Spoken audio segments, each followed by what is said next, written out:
વંદનીય વનિતા કાર્યક્રમ ઉજવવાનો છે। તેનો પહેલો દિવસ છે, તેથી હું આપ સૌની સમક્ષ રાષ્ટ્ર નાયિકા રાણી દુર્ગાવતી વિશે રજૂ કરીશ। વૈદિક કાળથી લઈ આધુનિક કાળમાં સેંકડો ભારતીય મહિલાઓ પોતાના કર્મ, વ્યવહાર અને બલિદાન દ્વારા વિશ્વ સમક્ષ આદર્શ પ્રસ્તુત કરતી રહી છે। 500 વર્ષ પૂર્વે મધ્યપ્રદેશના ગોંડવાના રાજ્યના શાસક રાણી દુર્ગાવતીએ મુસ્લિમ આક્રાંતા અકબરની વિશાળ સેનાને હંફાવી હતી। તેમની વીરતાનું વર્ણન કરતું આ શૌર્ય ગીત આપણે બધાએ સાંભળ્યું હશે। દુર્ગાવતી જબ રણ में निकली हाथों में थी तलवारें दो, दुर्गावती जब रण में निकली हाथों में थी तलवारें दो, धरती कांपी आकाश हिला जब चमक उठी तलवारें दो। આજથી બરાબર 200 વર્ષ પૂર્વે 5 ઓક્ટોબર 1540ના દિવસે ઉત્તર પ્રદેશના બારનાથ પાસેના કલંદર જિલ્લામાં દુર્ગાવતીનો જન્મ થયો હતો। તેમના પિતા શ્રી ચંદ્રવંશીય સમ્રાટ કિરદરાયના વડવાઓએ આક્રાંતા ગજનીના આક્રમણોનો વીરતાપૂર્વક પ્રતિકાર કર્યો હતો। આવા વીરોના પરિવારમાં જન્મેલા દુર્ગાવતીએ બાળપણથી જ તલવારબાજી, અસ્ત્રવિદ્યા તથા યુદ્ધકલાનું શિક્ષણ પ્રાપ્ત કર્યું હતું। બાળપણથી તેમના પિતા દ્વારા તેમને શસ્ત્ર વિદ્યાની તાલીમ આપવામાં આવી, જેને કારણે નાની વયે તેઓએ બંને હાથે તલવાર ચલાવવાની અભૂતપૂર્વ મહારત હાંસલ કરી હતી। દુર્ગાવતીની આ ખ્યાતિ ગઢમંડલા રાજ્યના વીર રાજા ગણપત શાહના કાને પહોંચી। ગણપત શાહ મૂળ જનજાતિ એટલે કે આદિવાસી શાસક હતા અને તેમના પિતાનું નામ સંગ્રામસિંહ હતું। તેઓ શૂરવીર અને પરાક્રમી યોદ્ધા હતા। ગણપત શાહે રાજા કિરદરાય સમક્ષ દુર્ગાવતી સાથે લગ્ન કરવાનો પ્રસ્તાવ મોકલાવ્યો। ગણપત શાહના શૂરવીર પરાક્રમોની લોકમુખે થતી ચર્ચાઓથી દુર્ગાવતી પણ અજાણ નહોતા। દુર્ગાવતીના પરિવારને પણ આ મામું ગમ્યું। સન 1544માં સિંગોરગઢમાં ગોંડી પરંપરાથી બંને રત્નના કાતડે બંધાયા। ઉલ્લેખનીય છે કે 15મી સદીમાં જનજાતિ સમુદાયના મહાશાસક સાથેના દુર્ગાવતીના લગ્ન એ હિન્દુ ઐક્યનું અનોખું અને જ્વલંત ઉદાહરણ છે। 1545માં ગણપત શાહ અને દુર્ગાવતીને પુત્ર રત્નની પ્રાપ્તિ થઈ। તેનું નામ વીરનારાયણ રાખવામાં આવ્યું।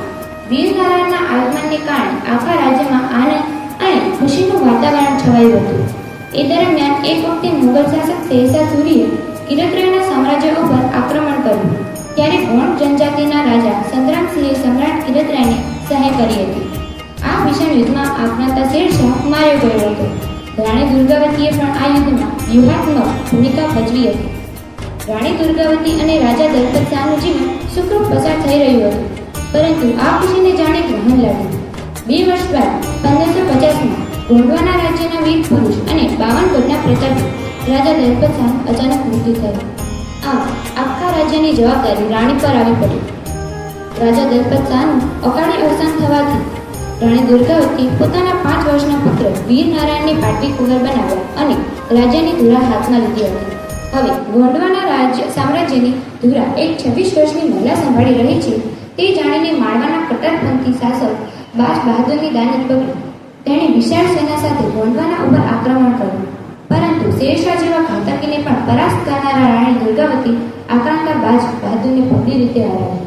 આ બાજ બહાદુર એટલે કિરદરાયે યુદ્ધમાં જેનો વધ કર્યો હતો તે અત્યાચારી શેરશાહનો સગો પૌત્ર। આમ આતંકી દાદા અને પૌત્ર બંને યુદ્ધોમાં પરાસ્ત થયા। રાણી દુર્ગાવતી અત્યંત પરાક્રમી હતા। લગભગ 16 વર્ષ સુધી તેમણે પોતાની પ્રતિભા, પરાક્રમ, કુશળતા અને દૂરદેશીથી ગઢમંડલાનું નેતૃત્વ સંભાળ્યું, તેમજ રાજ્યમાં કીર્તિ ધ્વજ લહેરાવી રાખવામાં પણ સફળ રહ્યા હતા। દુર્ગાવતી દેવી સંપૂર્ણ રાજ્યનો પ્રવાસ કરતા, પ્રજાની પાસે જઈ તેમના સુખ અને દુઃખ વિશે જાણતા। તેમના માટે પ્રજાહિત સર્વોપરી હતું। ખેડૂતો સારું વાવી અને લણી શકે અને સારું અનાજ ઉત્પન્ન કરી શકે તે માટે વિવિધ યોજનાઓ પણ અમલમાં મૂકતા। રાણી માનતા કે જો પ્રજા આર્થિક દ્રષ્ટિએ સંપન્ન હશે તો રાજ્યમાં ખુશહાલી અને સંપન્નતા આવશે। તેમના રાજ્યકાળમાં જે પણ વિસ્તારમાં દુષ્કાળ કે પૂર આવે તેવા અસરગ્રસ્ત વિસ્તારોમાં ખેડૂતોને કર્જમાફી મળતી। સિંચાઈ માટે ખેડૂતોને પાણી સરળ રીતે ઉપલબ્ધ કરાવવા તેમણે નહેર અને કુવાઓનું નિર્માણ કરાવ્યું હતું। રાણી દુર્ગાવતીના શાસનકાળમાં ગોંડવાના સામ્રાજ્યનો સર્વાંગી વિકાસ થયો હતો।